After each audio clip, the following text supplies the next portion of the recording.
नमस्कार मंडळी, सर्व कोकणच्या आपल्या मराठी यूट्यूब चॅनलवर मी देवान आपल्या सर्वांचं मनपूर्वक स्वागत करीतो. मंडळी, कसं आहे, गेले काही दिवस आहे ना, जी काही आपण हळदीची जे काही व्हिडिओ दाखवत होतो, आपली शेताकडली ती काढलेली होती आणि आता जी आज आहे ना कटिंग केली जाते.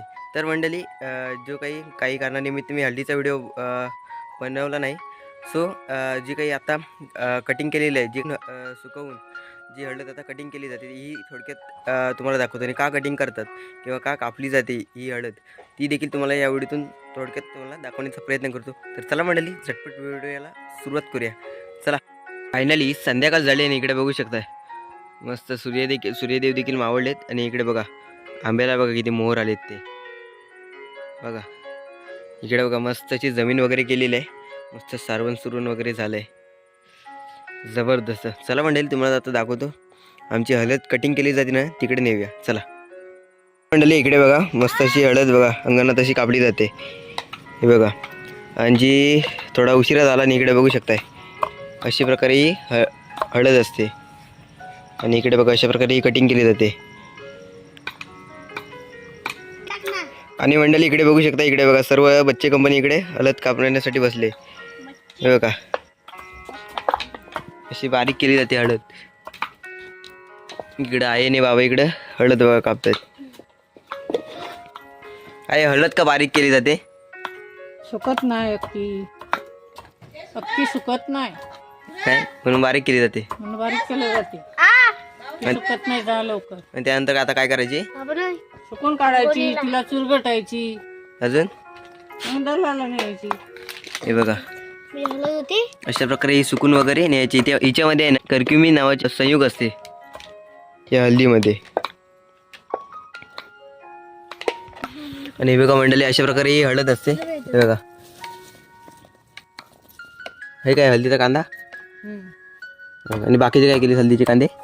तर पुरलेलं जमिनीत पुढच्या वर्षीला फुलं लावायला, जी हा पाऊस पडल्यावर लावायचंय. मंडळी अशा प्रकारे हे कांदे असतात आणि ते पुढच्या वर्षीसाठी त्या एका खड्ड्यामध्ये पुरले गेले. ते पुरले ना सकाळी, कांदाच आहे. हे बघा सकाळी पुरलेले आहेत ते. चला मंडळी, सकाळी आहे ना जे आईने कांदे लावलेले होते ना, ते बघा इकडे बघा खड्ड्यामध्ये बघा पुरून ठेवलेले आहेत, हे बघा अशा प्रकारे. हे बघा जे पुढच्या वर्षी उपयोगी येतात हे कांदे सर्व. आणि इकडे बघू शकता मस्त अशी झाडी बघा, किती झाडं झुडूप आहेत इकडे.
फायनली संध्याकाळ झाली आणि इकडे बघा अंधार पडत चाललाय ना, तसं थंडी वाजायला सुरुवात झाली.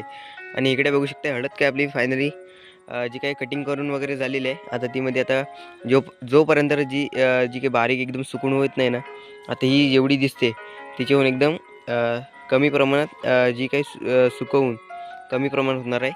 त्यानंतर ही जी काही चक्कीमध्ये कुटायला वगैरे नेतील त्यानंतर हिची काही पुढची प्रक्रिया होऊन ती एकदम हळद खाण्यायोग्य तयार होईल. हे बघा आता ही काही इथंच राहणार आहे. बघा संध्याकाळ झाली आणि संध्याकाळचं असं बघा अंधार पडत चालला आहे. मंडळी ही तुम्ही जी काही हळद आहे ना ती तुम्ही भाजीमध्ये म्हणा अशा वेगवेगळ्या खाद्य संस्कृतीमध्ये किंवा हा एक खाद्य संस्कृतीचाच भाग आहे. ती आपण वेगवेगळ्या पदार्थामध्ये वापरू शकताय आणि गावठी असल्यामुळे ना एक नंबर ही हळद उपयुक्त ठरते. आणि ही हळद आहे ना जी काही आपल्याला हाताला वगैरे काही जखम वगैरे झाली असते ना तिथे अत्यंत उत्तम उपाय म्हणजे हळद गावठी त्या जखमेवर लावायची. तर फायनली मंडळी आय होप हा छोटासा ब्लॉग तुम्हाला कसा वाटला कमेंट करून नक्की सांगा. आणि आय होप हा व्हिडिओ आवडल्यास व्हिडिओ लाईक करा, शेअर करा. आपल्या चॅनल कोणी नवीन मंडळी आले असते जे सबस्क्राईब नावाचे बटन आहे ना ते दाबायला विसरू नका. आणि हो मंडळी तुमच्या काही ज्या प्रतिक्रिया आहेत ना या मला कमेंट करून नक्की सांगा. चला मंडळी तू तर या व्हिडिओची रजा घेऊया. या कोकण आपलंच असे काळजी घ्या. भेटूया पुढच्या व्हिडिओमध्ये. टाटा.